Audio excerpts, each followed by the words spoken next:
ലോകത്താദ്യമായി പുരുഷ ബീജങ്ങളുടെ മത്സരയോട്ടം യുഎസിലെ ലോസ് ആഞ്ചലസിൽ സംഘടിപ്പിച്ചു. 17-കാരനായ ഹൈസ്കൂൾ വിദ്യാർത്ഥി എറിക് ഷൂ ആണ് ഈ വ്യത്യസ്തമായ കായിക മത്സരത്തിന് തുടക്കം കുറിച്ചത്.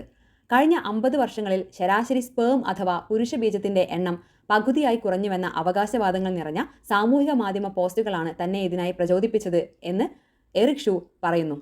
കുഞ്ഞുങ്ങൾക്ക് ജന്മം നൽകാൻ ആർക്കും കഴിയാത്ത ഒരു ഭയാനകരമായ ഭാവി വരാനിടയുണ്ടാകാം എന്ന ഭയത്തിൽ നിന്നാണ് പ്രത്യുൽപാദന ആരോഗ്യത്തിന്റെ പ്രാധാന്യം ദൃശ്യമാക്കാൻ ഈ മത്സരത്തെ ഉപയോഗിക്കാൻ താൻ ആഗ്രഹിക്കുന്നതെന്നും എറിക് ഷൂ പറയുന്നു.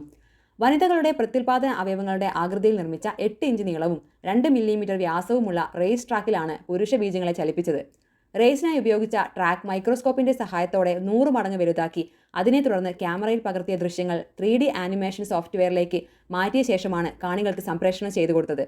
2 US വിദ്യാർത്ഥികളാണ് മത്സരത്തിൽ പങ്കെടുത്തത്. ട്രീസ്റ്റൻ മൈക്കൺ എന്ന 20 വയസ്സുകാരനായ വിദ്യാർത്ഥി മത്സരത്തിൽ ചാമ്പ്യനായി. പുരുഷ വന്ധ്യതയെക്കുറിച്ച് അവബോധമുണ്ടാക്കുക എന്ന ലക്ഷ്യത്തോടെയായിരുന്നു ഈ റേസ് നടത്തിയത്.